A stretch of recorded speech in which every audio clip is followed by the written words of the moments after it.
Assalamualaikum warahmatullahi wabarakatuh. Saya Sojusun Suryanti, mahasiswi Universitas Tanjung Pura, Fakultas Ekonomi dan Bisnis, Program Studi Manajemen, kelas D.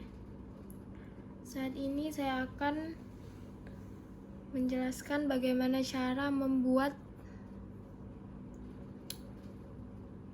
pencatatan akuntansi menggunakan dua metode, yaitu metode pencatatan perpetual dan metode pencatatan periodik. Untuk pencatatan perpetual, yaitu melakukan pencatatan terus-menerus setiap kali terjadi transaksi pembelian atau penjualan pada saat itu juga. Dan pencatatan periodik yaitu dilakukan pada akhir periode akuntansi seperti bulan atau tahun.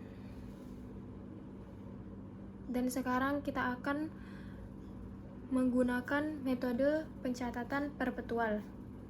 Dan di sini sudah ada jurnal umumnya PT Waserba 81. Pada tanggal 1 Desember terjadi transaksinya yaitu beban sewa 2.400, kita letakkan di DR, dan kas di BNI-nya kita letakkan di kredit 2.400 juga. Dan seterusnya dilakukan pencatatan. Nah, jika ada utang dagang seperti ini, kita tulis di debit 21.600.000. Dan di persediaan barang dagang 432.000, dan di kas di BNI 21.168.000. Artinya sudah ada di kita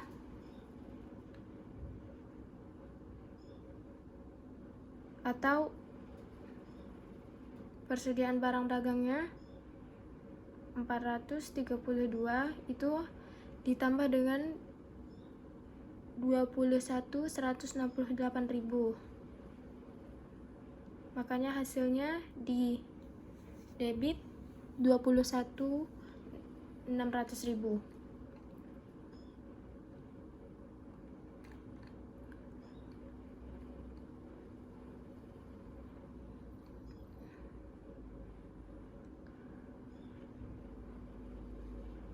Selanjutnya di sini ada buku besar. Nah, untuk buku besar ini cara mengerjakannya adalah di sini kan saldonya, saldo awal 21.175.000. Kita letakkan di DR atau debit. Nah, karena ini membayar sewa kantor, artinya kita letakkan di kredit 2.400.000. Dan cara menghitungnya 21.175.000 dikurang 2.400, hasilnya 18.775.000. Nah, dan seterusnya. Jika angkanya ada di kredit, kita kurangkan. Jika angkanya di debit, kita tambahkan. Maka hasil akhirnya jadilah 27.787.000.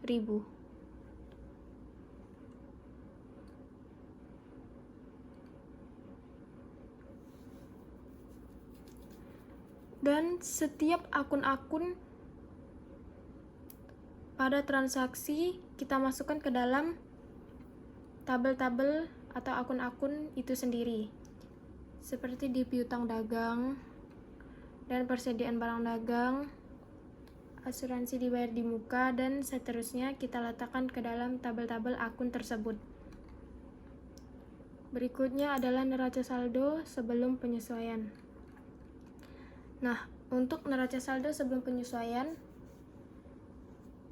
itu adalah hasil dari buku besar yang telah kita catat kita masukkan ke dalam neraca saldo sebelum penyesuaian. Nah, jika hasilnya balance, berarti sudah benar. Berikutnya adalah jurnal penyesuaian. Nah, untuk jurnal penyesuaian ini adalah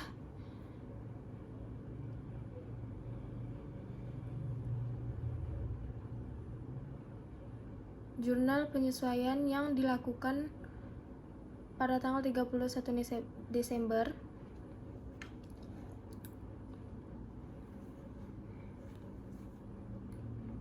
ini maksudnya adalah transaksi yang dilakukan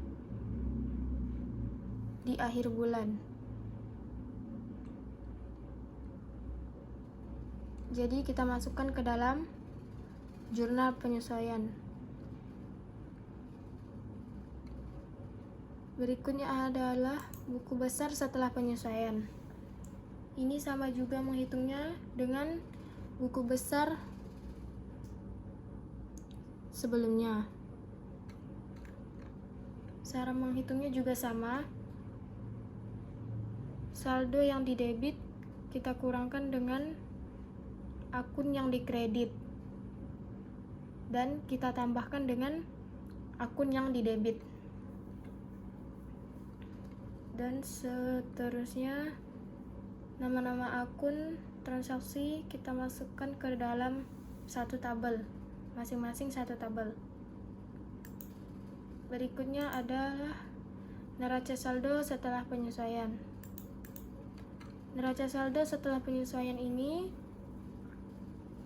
sama juga cara meletakkannya seperti neraca saldo sebelumnya, tetapi ini sudah di setelah penyesuaiannya. Kita letakkan, dan hasilnya jika balance berarti benar. Berikutnya adalah kertas kerja.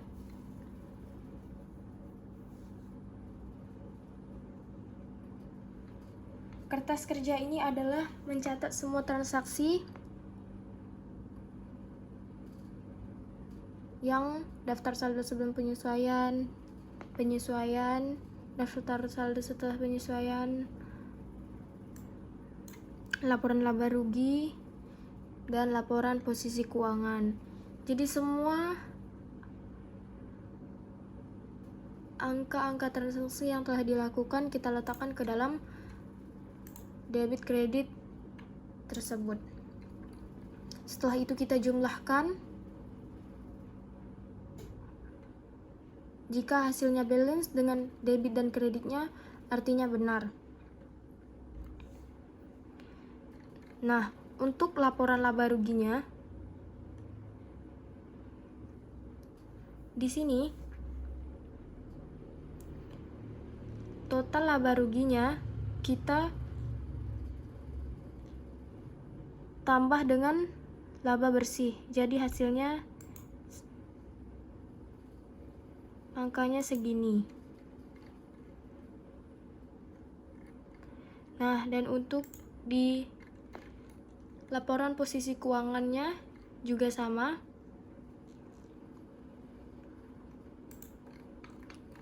Total laporan posisi keuangannya kita tambahkan dengan laba bersihnya. Nah, jika hasil di debit dan kreditnya sama, artinya balance. Begitu juga dengan laporan laba ruginya. Jika hasilnya balance, berarti benar. Berikutnya laporan keuangan. Laporan keuangan ini ada penjualan,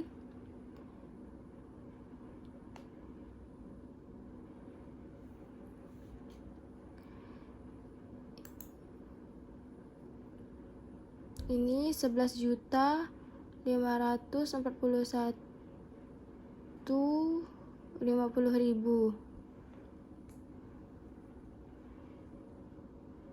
dikurang dengan retur dan potongan penjualan dan diskon penjualan, dan jadilah hasilnya penjualan bersih yaitu 11.350.000. Berikutnya dikurangi dengan beban pokok penjualan 577.050, dan hasilnya laba bruto atau laba kotornya 523.300.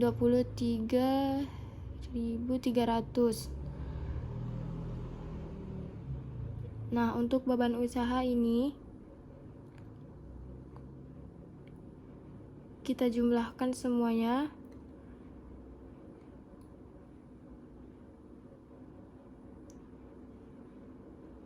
Untuk yang di debit kita jumlahkan, ini beban penjualannya, ini kita jumlahkan semuanya.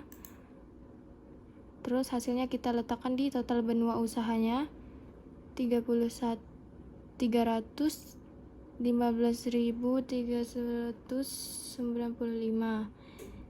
Terus kita kurangkan dengan di kredit yang ada di sini.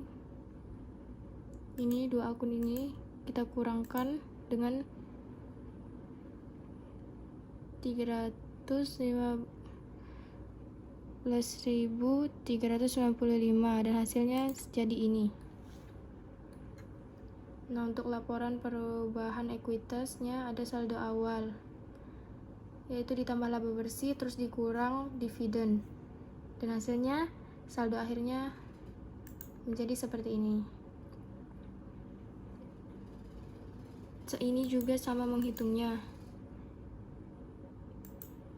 semuanya ditambah, semua akun ditambah, terus dikurangi dengan semua akun liabilitas lancar. Jika hasilnya balance, berarti sudah benar. Nah, selanjutnya kita mengerjakan menggunakan metode pencatatan periodik. Untuk di jurnal umumnya sama, kita catat seperti yang di jurnal umum metode pencatatan perpetual. Tetapi ini dilakukan pada akhir bulan.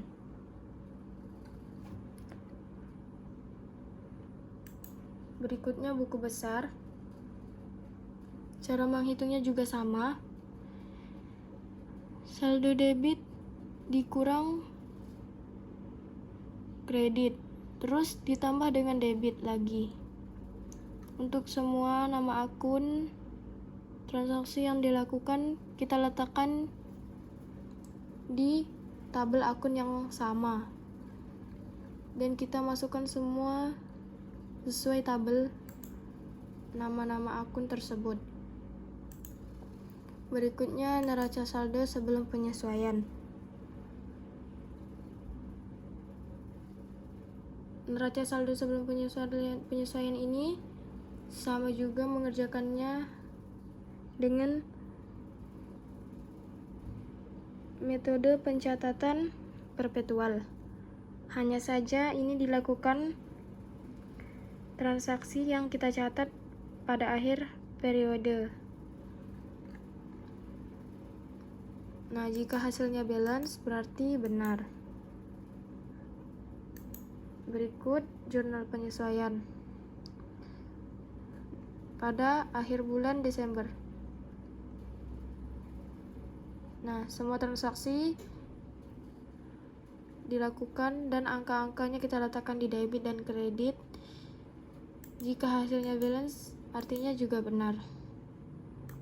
Berikutnya buku besar setelah penyesuaian. Di buku besar ini cara menghitungnya juga sama, hanya kita sesuaikan nama-nama akun transaksi yang telah dilakukan. Seperti piutang dagang, semuanya kita letakkan di sini. Persediaan barang dagangnya kita letakkan juga di sini. Sama juga mengerjakannya dengan metode pencatatan perpetual, hanya saja di pencatatan periodik dilakukan pada akhir periode. Berikutnya neraca saldo setelah penyesuaian. Sama juga kita masukkan semua angkanya dan kita jumlahkan. Jika hasilnya balance berarti sama. Jika balance-nya sama, akhirnya berarti benar. Berikutnya kertas kerja. Kertas kerja di sini ada daftar saldo sebelum penyesuaian, terus penyesuaian, daftar saldo setelah penyesuaian, dan laporan laba rugi, dan laporan posisi keuangan.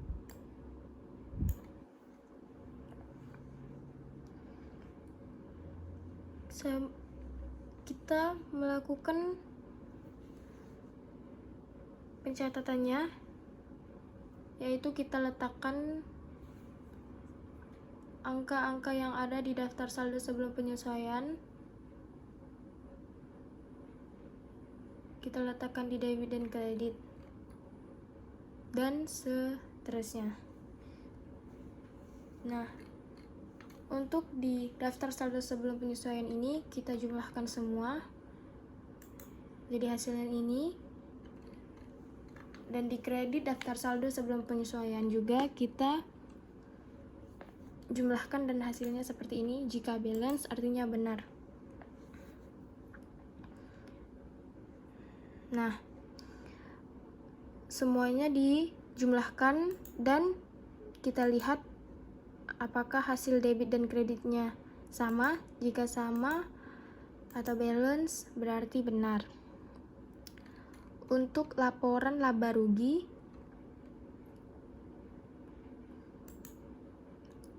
di sini kan totalnya 946.245.000. Kita tambahkan dengan 207.905 dan hasilnya seperti ini. Untuk di laporan posisi keuangan juga kita menghitungnya sama. Nah, kita lihat lagi di debit dan kreditnya. Jika balance artinya sama. Dan artinya juga benar. Dan yang terakhir adalah laporan keuangan. Cara menghitungnya sama dengan metode perpetual. Hanya saja di sini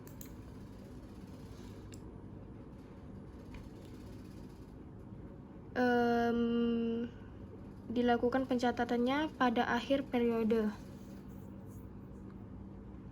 Nah, dari pencatatan perpetual dan periodik yang telah kita kerjakan, sebenarnya cara mengerjakannya sama. Hanya saja untuk yang perpetual itu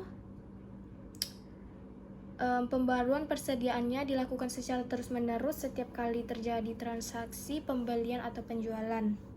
Sedangkan yang periodik biasanya pada akhir periode akuntansi seperti bulan atau tahun. Sekian dari saya. Wassalamualaikum warahmatullahi wabarakatuh.